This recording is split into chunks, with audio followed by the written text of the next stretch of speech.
have is developed from Islamic roots. Unfortunately, today, you see, um, the um the graduation ceremony was the concept of university was introduced to the world by Muslims, and then the graduation ceremony was dastar bandi. It was you put the amama on and you put the robe on for the imam. This was copied in Oxford and Cambridge, etc. And now we are copying the copy. We don't realize that this is the Islamic route. So yes, it is true that until we abandon copying the West and until we look to our own role models, we will not be able to make the change. Today, the problem is the colonization of the minds. Today, nearly all Muslims of the world think that we are behind the West, we are inferior to the West, and we must copy them in order to progress. And this is the wrong idea. We must look to our own traditions and we can improve. What the West is doing is not very good. It's not very good for the West, and it's not very good for the rest of the world. But we are trying to copy failed models because of our own inferiority complex, because we were defeated. Over the past 3 centuries, we have lost a lot of wars and battles. And so when you are defeated, then your spirit is defeated, and your heart is defeated, and your mind is defeated. So we have to rise out of that in order to be able to change things. Yes. Yes, on the Thank you. Thank you very much. Thank you for this great talk. Selamun Aleyküm. Wa alaikum assalam. It's really inspiring, and it also motivates us through alternatives, through new ways. My question will be about these future directions. Yeah, what are possible future directions? You said the heart and soul is largely neglected in the way we understand the world, and reason is the sole authority that put into practice. In all methodological efforts, they put the reasoning in the center and they try to solve the problems. According to what you said, we need to take the heart and soul into account. Yes. But at the end of the talk, I don't know if I misunderstand or not. You said, totally agree that there's a complex system here. There are many variables interacting, and it's very difficult to make any predictions. In order to understand this complex system, we need to devise new tools. I agree totally. But you end up with saying we will feed the computer to solve these problems, to these complex problems. But how, to think about these future directions, how we can think of to take the soul and heart into the methods of social and economic sciences today? And what kind of tools do you envision to take it into account? This is a very good question, and you are absolutely right. See, I'm developing pragmatic strategies that what we can do as students of economics that will actually show that the methods we use are powerful, they actually work in this world, and they give superior alternatives to what is actually being done. So as I said, there are 3 areas. There's the orthodoxy, which is completely garbage. And then there is a set of changes that we can make which are acceptable in the current intellectual environment. And then there is the red light, which is what I am saying actually. I have actually a paper called Islam's Gift, Economics of Spirituality. So these are ideas which are not really sayable or presentable in conventional economic discourse. If you say ideas like this, then your professors will reject you and your articles will not get published. So, but here is the good place, Hocam, to tell this. Huh? Here is the right place to discuss these issues, actually. So I am providing some practical strategies that, okay, use the computer and this is how can you use it. But yes, heart and soul will be behind what you feed the computer. So, and there are lots of very major serious mistakes which can be made, like this big data business. The idea that you can just feed the computer all the data and the computer will tell you the answers. You don't need to think. This is very harmful and very wrong and very problematic. We have started to trust the computer more than we trust our own heart and soul. And so there are some problems. There are big problems with using computers and ignoring heart and soul. But these are practical strategies where you have to use these tools, because these tools are being used against us. So there are some issues. Yani, you use your heart and soul for guidance, and then you fight the battle with the intellectual tools that we have at our disposal.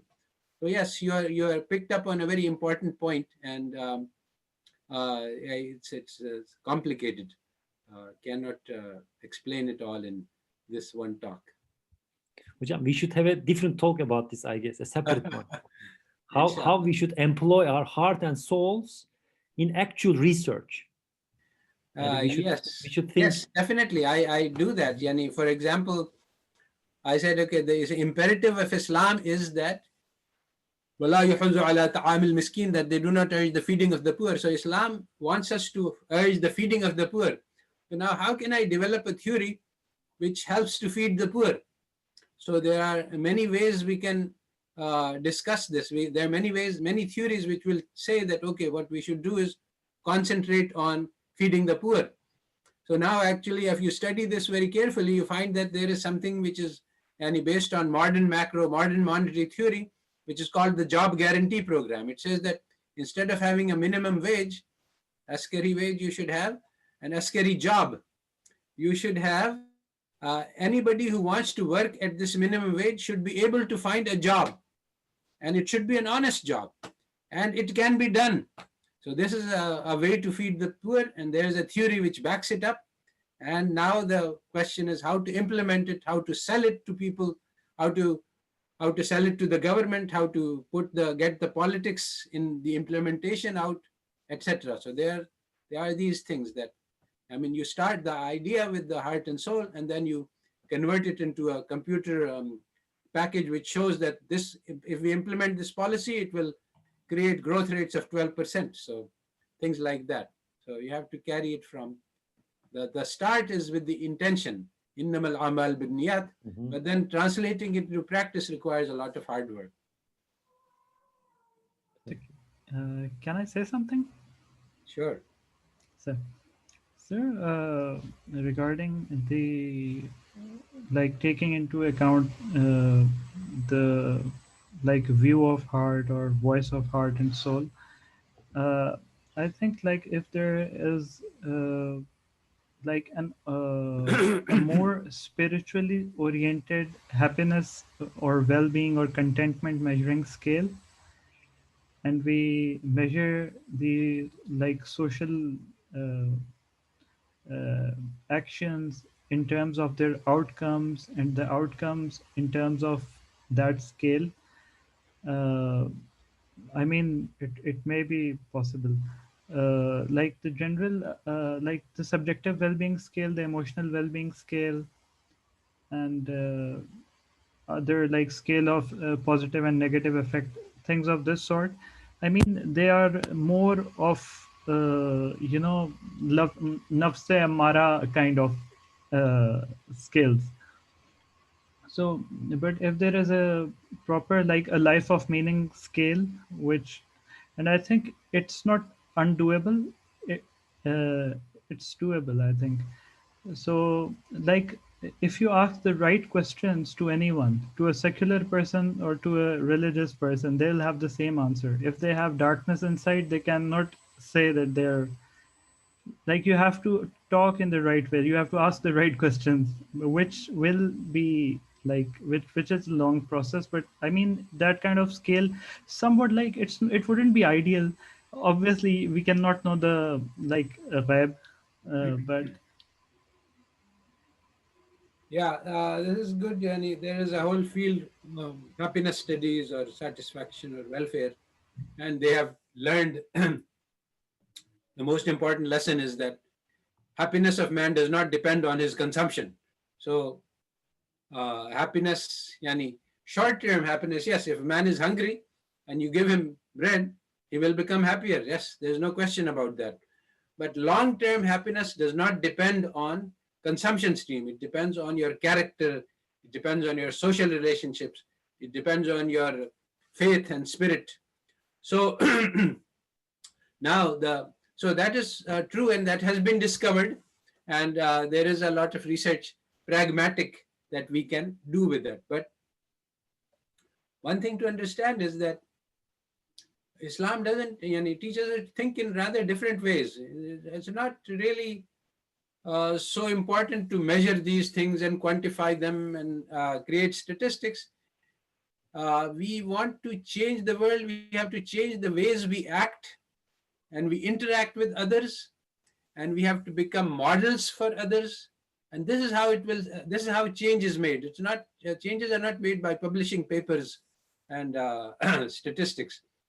But yes, in this world, this is also something that is helpful, but real change comes from different methods. So to give a very, very simple and crude example, economic theory is about incentives. It says, okay, if you have an employee, you are running a firm and you have many employees, they're coming late. So what you should do is put a penalty on them for coming late and reward them if they come early.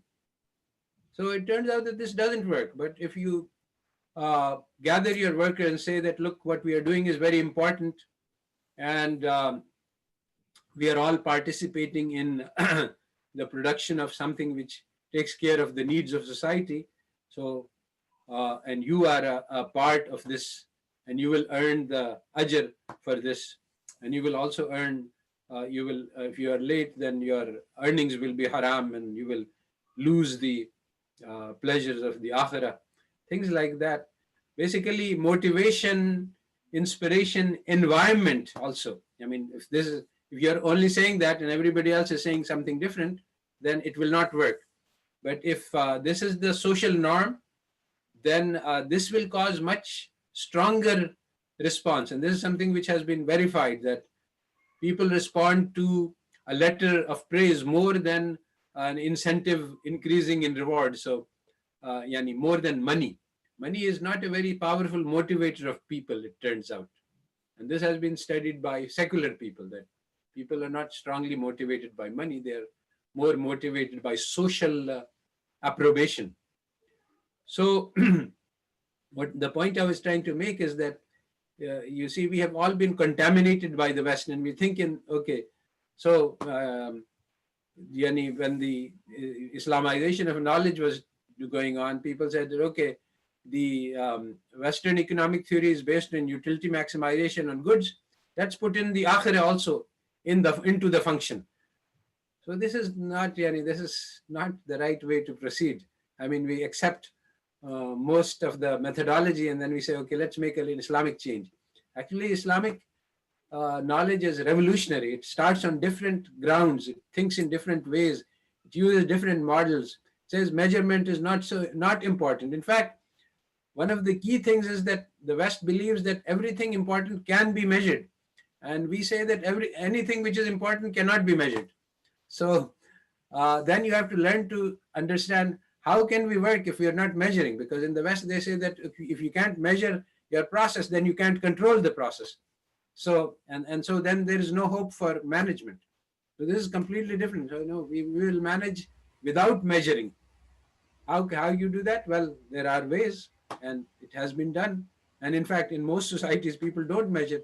When we live our lives as families, we don't start measuring how much different people are contributing to the family and giving them rewards in money and punishing them. We manage the family, we manage the society without measurement. So we have to learn to think outside measurement and in different ways, basically. But it's very difficult, sir. Yes. It's very Yes. difficult. I mean, engaging and interacting with the West, because we have to interact and talk to them one way or the other. Like, they are ruling the whole body of knowledge. And Yes. all Yeah. It is difficult, but it can be done. It has been done. And there are many models and patterns. If you study, you will learn how to do that. And they are also searching for these answers, because they are also aware that the methodology that they are following is bankrupt. It is not leading anywhere, leading to global crisis, environmental collapse, huge problems, social problems. Hmm. Right. Yes, on there. Maybe, thank you very much. When you say West is also aware about this problem, Yes. so there are some scholars, like especially in the discussion of ecology, like environmental crisis. Yes, So absolutely. scholars like Bruno Latour, so the book called Facing Gaia. So you will see very similar critiques about this Western reason that tries to calculate, and there are many other also scholars in spirituality, or they try to surpass the Descartes' understanding of reason, and this debate has been also has a place in the West in general. Absolutely, you are right. Many of the ideas that I'm presenting are taken from the West, because you have to use the Western tools to fight with the Western intellectual battles. And yes, you are right. There are lots of people.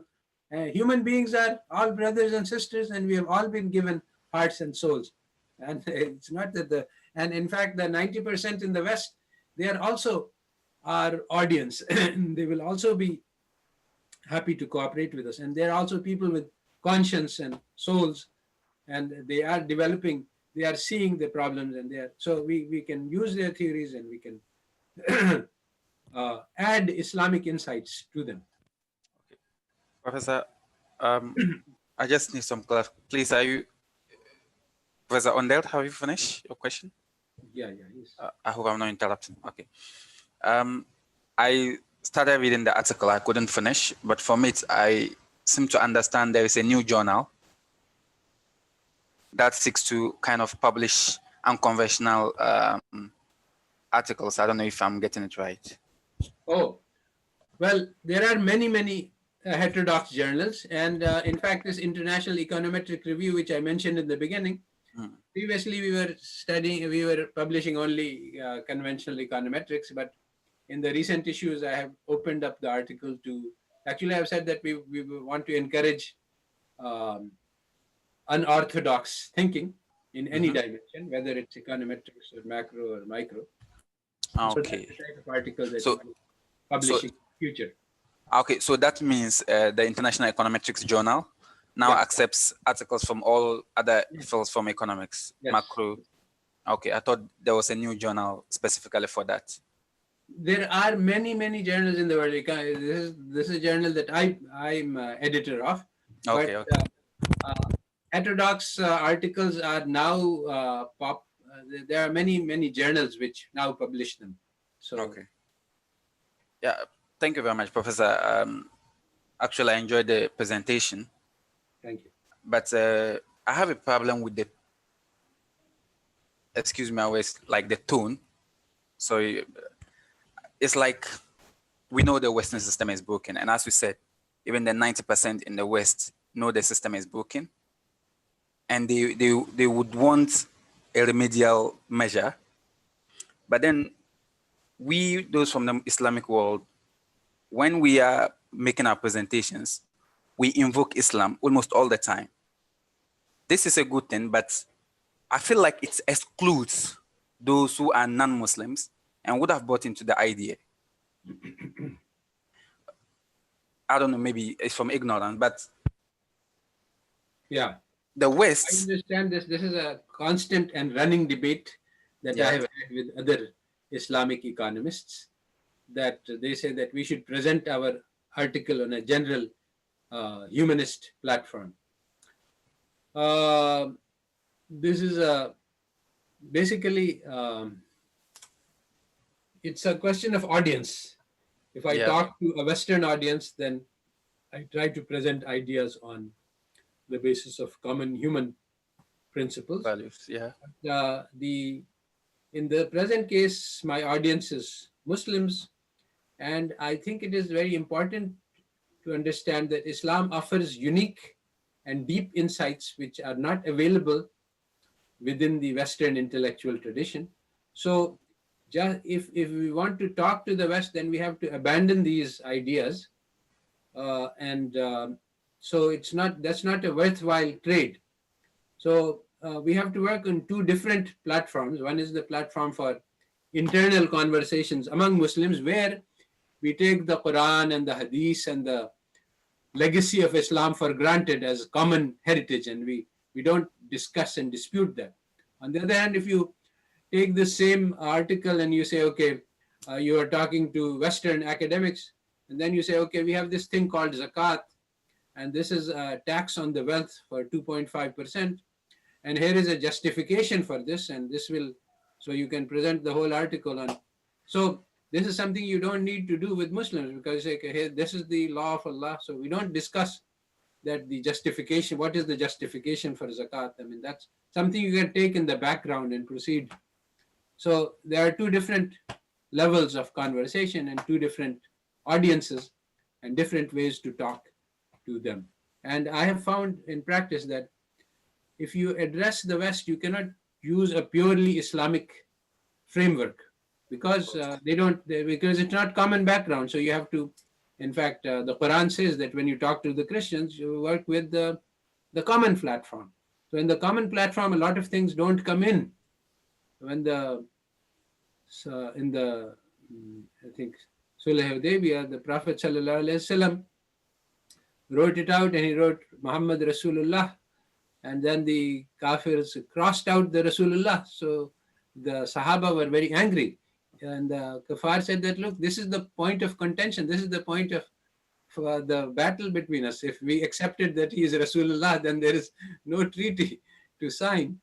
So some of the basic concepts that we believe in, they don't believe in. So when we talk to them, we cannot talk a purely Islamic language, but Islam has some very powerful and deep and unique insights. So if we abandon pure Islamic language, then we abandon a lot of wisdom that the Quran has to offer us. And so we have to keep two separate dialogues. Yeah.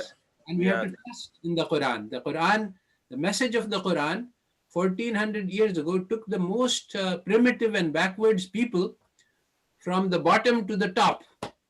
And the Quran still has exactly the same power today.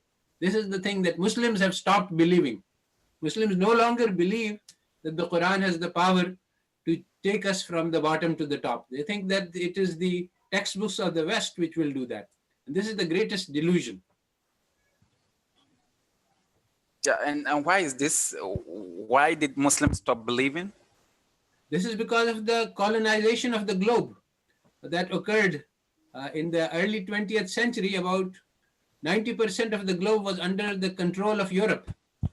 And so we were colonized, and our ideas were controlled, and our societies were broken up, and our institutions were destroyed, and our ways of thinking were changed, because by force we were taught to be the labor supply for the West and the suppliers of raw materials for the West. The structure of rewards and punishments were in our societies was changed to reward those people who follow the West and to punish those people who follow Islam. So it was the power which created the knowledge that we have. How that's the thing. So our goal now is to kind of undo that. Yes, just like Islam launched a revolution 14 centuries ago, so it can launch a revolution today. So, Professor, exactly. The thing is, especially you made it point. You pointed it out clearly, and I totally agree with you. It depends on your audience. But now, to be honest, even we, the youth in the Muslim world, we are intoxicated by the ideas of the West. Absolutely. So even if I am a Muslim from the Islamic world and you are speaking to me in the language of Islam, you quote the Quran, then perhaps even though I'm a Muslim, I believe in what you are saying, I will just accept it, but not convinced. I don't know if that makes sense. No, it makes perfect sense. There is a problem. Yeah, because the thing is, perfect sense because our scholars have not updated Islam.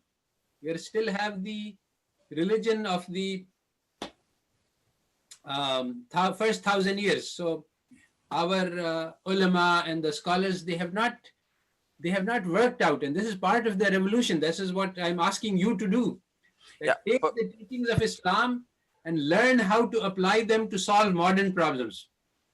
Today we have books and books and books, which tell us how Islam was used to solve the problems of the 15th century and the 16th century and the 14th century, but not how Islam can be used to solve the problems of the 21st centuries.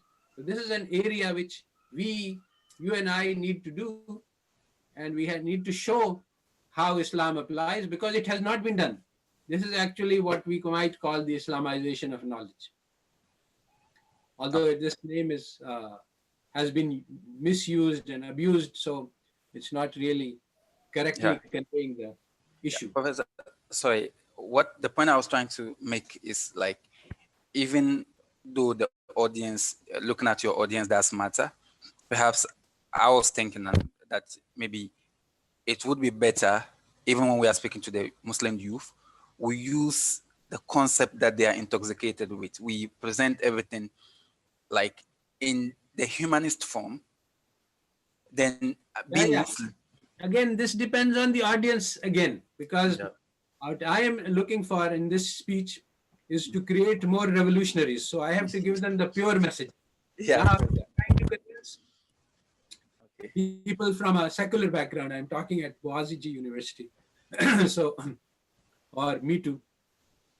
Then I will use different, I will explain, and some of my articles are addressed to a Western audience. So then I explain the Islamic ideas and I justify them using Western concepts and tools. And I do not attack the West so strongly, because they will have an allergic reaction to that.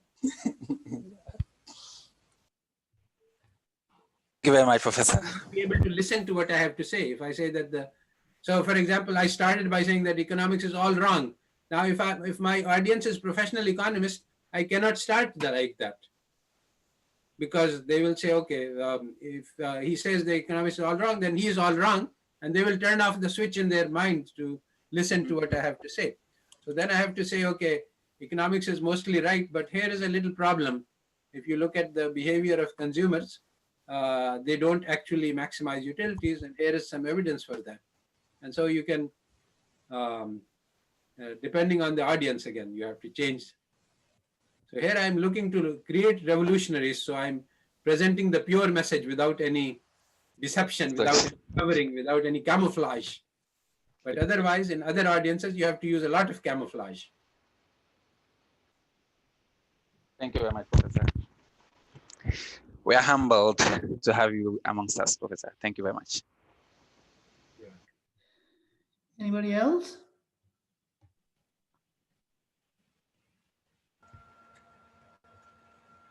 Arab? Professor, thank you very much for your time. I would just ask you a very simple question. Just to convince the Western, do we have to change the name of Islamic economies? Even that name, is it a problem? Yeah. I am saying that, look, one of the things that we should abandon as a goal is to trying to convince the West. We need to actually work on exactly what Brother Napari was saying, that actually our target audience, my target is the secular Muslims. Those who are deeply committed Muslims automatically believe, and I can talk to them like this. But even though they believe, they don't know how to use Islam to solve their problems today, problems of their life and the problems of the social sciences. But the more general audience is the Muslim youth, which is attracted and enchanted by the West. This is our target audience. They have the message of Islam and they have half belief in it, but they are much more attracted to the West, and they are convinced of the power and the truth of the Western theories. So now, how do we explain to them? This is the key audience, because West does not have any concept of Islam. So you can't really, if you want to explain Islamic concept, you have to start from zero. But the Muslim youth, they have enough training in Islam to understand what you're talking about when you talk about Islam, Quran, etc. But they're also very strongly attracted by the West. So it is this audience that we need to convince. We don't want to convince the West. We should just give that up as a goal. Thank you very much, Professor. Thank you. As I learned from bitter experience.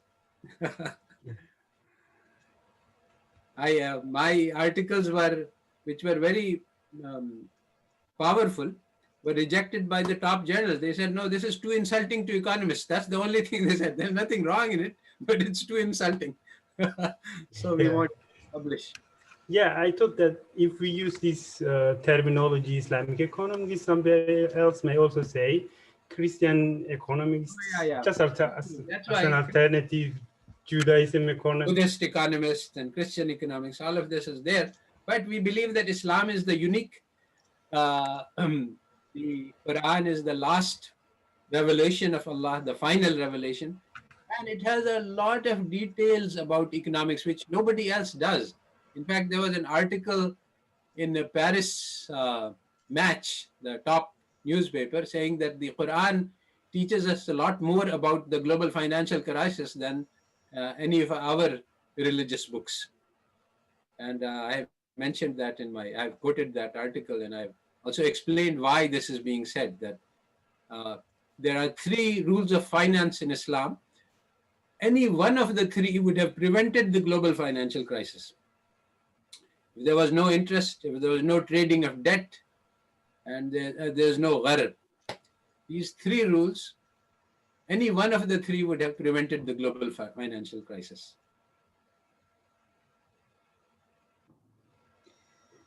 Thank you very much, sir. Anybody else? It was a really fruitful discussion. All right, then.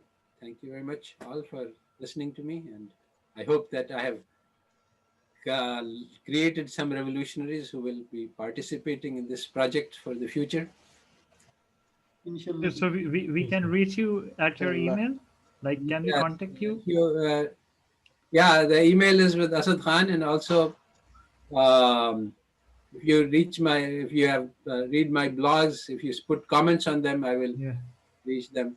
But yes, you can reach me if you need advice about selection of choice of topics, etc. Lots of things. The amount of work that needs to be done is infinite. Thank you very much, sir. All right.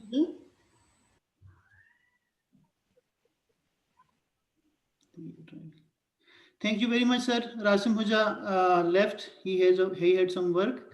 Also, the rector Huja, Rajab Shintur Huja, was saying salam to you, was saying kind regards. He was busy and he was not able to attend the talk. Yes. Thank you very much again. Okay. Thank you. Thank you. Thank you. Allah Hafiz. Thank you, Asad Huja. Thank you. Wa alaikum salam. Salam.